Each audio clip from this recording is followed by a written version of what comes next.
মহল জুড়ে কানাঘুষা চলতে লাগলো।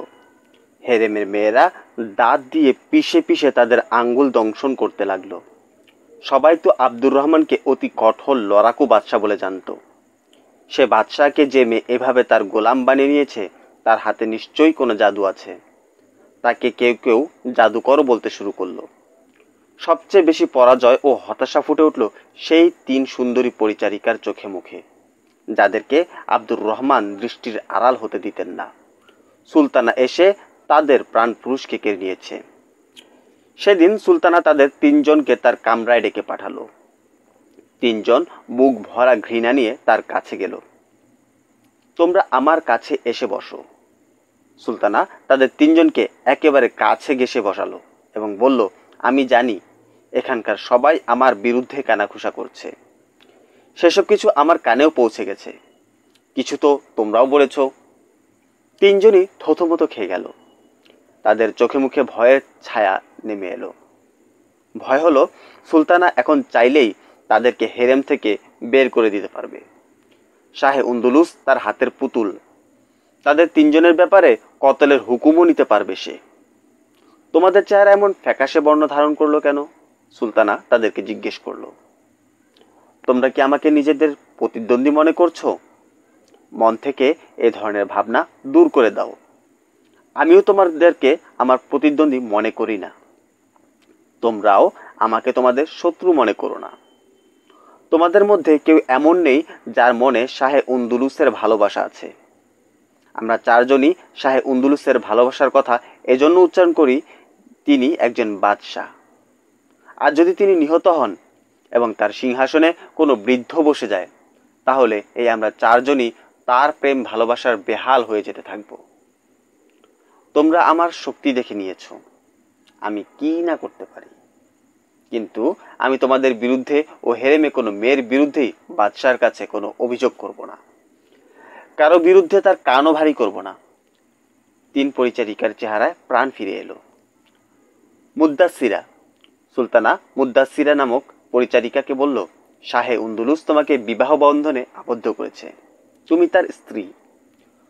তোমার প্রতিও তিনি কম আসক্ত নন। কিন্তু তুমি কি এটা বিশ্বাস করো তার অন্তরে তোমার ভালোবাসা আছে এবং তিনি শুধু তোমারই? আসলে তিনি কারোই নন, মুদ্দাসিরা বলল। আমিও তার শুধু একলা স্ত্রী নই। আমাকে তিনি অন্যদের চেয়ে অধিক পছন্দ করেন বলে আমাকে বিয়ে করেছেন। এখন তুমি তার কাছে সবচেয়ে বেশি পছন্দের, তাই কিন্তু আমি তার সঙ্গে বিবাহ বন্ধনে আবদ্ধ হব না। সুলতানা মুদ্দাসিরার কথা কেড়ে নিয়ে বলল, বিয়ে ছাড়াই আমি তার কাছে থাকব। তোমাদের 3 জনকেই আমি এই নিশ্চয়তা দিচ্ছি।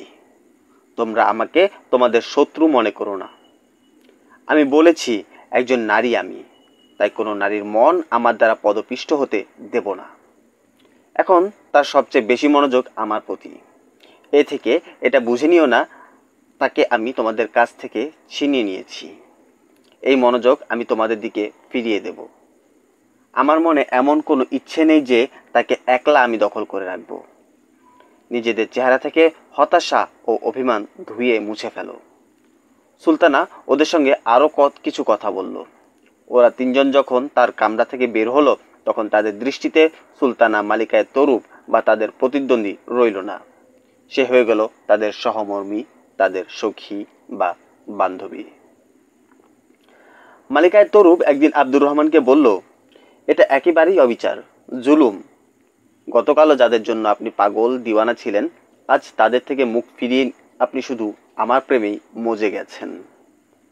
আপনি শুধু একজন পুরুষ নন, আপনি বাদশাহ। আপনার তো হৃদয়ে বাদশাহ হওয়া উচিত। কোন নারীর প্রতি এ জুলুম আমি সহ্য করতে পারবো না। আমি সহ্য করতে পারবো না যে তার প্রেম ভালোবাসাকে আপনি আস্থা করে ছুঁড়ে মারবেন। আমি 2-3 দিনের জন্য বিশেষ কাজে আমার জায়গিরে যাচ্ছি। আপনি মুদ্দাসিরা, জারিয়া ও শিফাকে সেই প্রেম ও ভালোবাসা দিন যা আমার আসার আগে দিতেন। আর না হয় তাদের দীর্ঘশ্বাস আমাকে জ্বালিয়ে পুড়িয়ে মারবে। না সুলতানা, আব্দুর রহমান ব্যাকুল হয়ে বললেন, আমি তো 2-3 মুহূর্তেও তোমাকে ছাড়া থাকতে পারবো না, আর তুমি 2-3 দিনের কথা বলছো।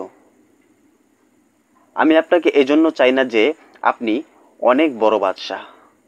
সুলতানা বলল, না, আপনাকে এজন্য ভালো লাগে যে আপনার কাছে সোনা রূপা হীরা জহরত বড় বড় ভান্ডার রয়েছে। একজন পূর্ণাঙ্গ মানুষ হিসেবে আপনাকে আমি ভালোবাসি।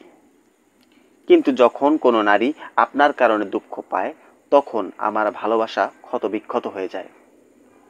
2-3 দিনের জন্য আমি এখান থেকে অনুপস্থিত থাকব। সন্ধ্যায় তার জায়গিরে পৌঁছে গেল সুলতানা।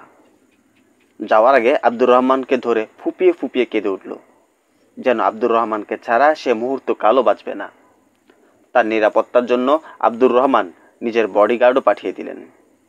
এরা রাতে সুলতানার বাড়ির চারপাশ প্রহার দেবে। ইউগেলিসও গারোয়ানের ছদ্মবেশে সুলতানার সঙ্গে এসে গেল।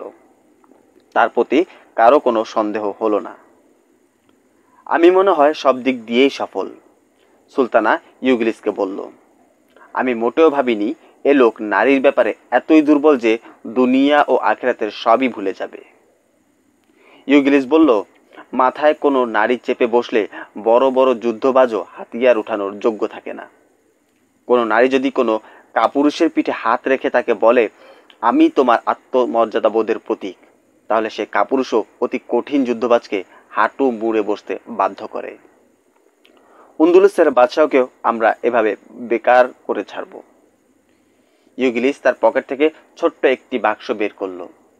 সেটা খুলে সুলতানার সামনে রেখে বলল, সুলতানা, এই সামান্য নাজরানা শাহে ফ্রান্স লুইয়ের পক্ষ থেকে, তবে তোমার আসল এনাম তোমার অপেক্ষায় আছে। আমাকে আর কি করতে হবে? সুলতানা জিজ্ঞেস করল। এটাই যা তুমি করে যাচ্ছ। আমি তোমাকে সময় মতো সব কিছু বলে দেব। যে 3 পরিচারিকার জন্য আব্দুর রহমান পাগলপাড়া ছিলেন, ওদেরকে আমি হাত করে নিয়েছি। মহলে এখন আমার সঙ্গে কারো কোনো শত্রুতা নেই। পুরুষদের মধ্যে একমাত্র গায়ক জারিয়াব আছে, যার উপর শাহে আন্দলুস বলতে গেলে আশেক। দরবারে জারিয়াবের দারুণ প্রভাব, বলতে গেলে তারই হুকুমে চলে দরবার। সে যা ইচ্ছা তা করতে পারে এবং করাতেও পারে। জারিয়াবের মধ্যে এমন এক অপার্থিব শক্তি আছে যে সে যা কাউকে দিয়ে মানাতে চায় মানিয়ে নেয়। শাহে আন্দলুস যেন তার সামনে বাচ্চা বনে যান। আমাকে সে একটু ভিন্ন চোখে দেখে, আমি সে দৃষ্টি পড়তে পারি। আমার পুরোপুরি বিশ্বাস আছে অন্যকে যে জাদুতে বশ করে সেও আমার জাদুর শিকার হয়ে যাবে। একে আমাদের হাত করা জরুরি, ইউগেলিস বলল। আর আরেকবার শুনে নাও সুলতানা, আব্দুর রহমানকে মেরে ফেলা যাবে না। তার থেকে আমাদের ফায়দা উঠাতে হবে। তাকে ভোগ বিলাসে মত্ত রাখো, বাকি কাজ আমরা করব। সুলতানা একটু ভারী গলায় বলল, ইউগেলিস, আমার ব্যাপারে তোমাকে একটা কথা আমি বলে দিচ্ছি। আমি কখনোই কারো হাতের খেলনা হইনি। অন্যকে আমি আমার খেলনা বানিয়ে অভ্যস্ত। তুমি আমাকে এখনো বলনি তোমাদের আসল পরিকল্পনা কি, তোমাদের চক্রান্তটা কি, যেটার জন্য তোমরা আমাকে দিয়ে শিকড় উপড়ানোর কাজ করিয়ে যাচ্ছ। আমার প্রতি কি তোমাদের কারো বিশ্বাস নেই? আমাকে নিয়ে তোমাদের চক্রান্ত সফল করে পরে আমাকেই ছুঁড়ে ফেলবে? এর কি নিশ্চয়তা আছে যে তোমরা আমাকে ছড়িয়ে ফেলবে না? আমাকে এসব মূল্যবান মণিমুক্তা দিয়ে খরিদ করার চেষ্টা করো না ইউগেলিস। আমাকে বলা হয়েছিল তুমি অনেক বুদ্ধিমান এবং সব ধরনের ইঙ্গিত বুঝতে পারো, ইউগেলিস বলল। আমার তো মনে হয় তোমাকে বেছে নিয়ে আমি কোনো ভুল করিনি। এখনো কি তুমি বুঝতে পারোনি আমাদের পরিকল্পনা ও চক্রান্তটা কি? তোমার হয়তো মনে আছে, প্রথম সাক্ষাতে যখন তুমি আমার ছদ্মবেশ ধরে ফেলেছিলে, তখন আমি আমার পরিচয় দিয়ে তোমাকে জিজ্ঞেস করেছিলাম তোমার ধর্ম কি আর ধর্মের ব্যাপারে তোমার চিন্তা ভাবনা কি। তুমি বলেছিলে ধর্মের ব্যাপারে তোমার কোনো আগ্রহ নেই, তোমার ধর্ম শুধু সম্রাজ্ঞী হওয়ার এক স্বপ্ন। আমি তোমাকে বলেছিলাম তোমাকে আমরা সম্রাজ্ঞী বানিয়ে দেব।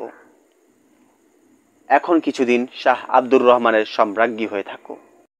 আন্দলুসের মুসলিম শাসনের যখন পতন ঘটবে তখন এক অঙ্গরাজ্যের সম্রাজ্ঞী হবে তুমি, আর সেটা তোমাকে দেবেন ফ্রান্স। আমাদের মূল পরিকল্পনা হলো এই দেশে বিদ্রোহ সৃষ্টি করা। আমরা অতি গোপনে এক আন্দোলন শুরু করেছি। তুমি হয়তো জানো, যেখানে বাদশাহর বিরুদ্ধে বিদ্রোহ হয় সেখানে বাদশাহর সৈন্যরা ব্যাপক হত্যাকর্ম চালায়। বাদশাহ যদি জারিয়াবের মতো গায়ক ও তোমার মতো জাদু জাগানো সুন্দরীর মধ্যে অচেতন হয়ে পড়ে থাকে, তাহলে তার সব ব্যবস্থাপনা দুর্বল ও বিশৃঙ্খল হয়ে পড়ে। সেনাবাহিনীর মধ্যে ভাঙন সৃষ্টি হয়। তোমার কাজ এটাই হবে, শাহে উন্দুলুসকে নিজের রূপ যৌবন দিয়ে বেঁধে রাখা। যখন তাকে জানানো হবে তার পায়ের নিচ থেকে মাটি সরে যাচ্ছে, তখন যেন তিনি বাস্তব দুনিয়ায় ফিরে না আসেন। আমি কি বলছি তুমি কি বুঝতে পেরেছো সুলতানা? আমরা আব্দুর রহমানকে বাঁচিয়ে রাখবো ঠিক, কিন্তু তার ভেতরের অকুতভয় লড়াকু যোদ্ধা ও দূরদর্শী নেতৃত্বদানের ক্ষমতাকে গলা টিপে মেরে ফেলবো। এটা সহজ কাজ নয়। এজন্য তোমার পুরস্কারও নির্ধারণ করা হয়েছে এত বেশি, একটি রাজত্ব, যার রানী হবে তুমি।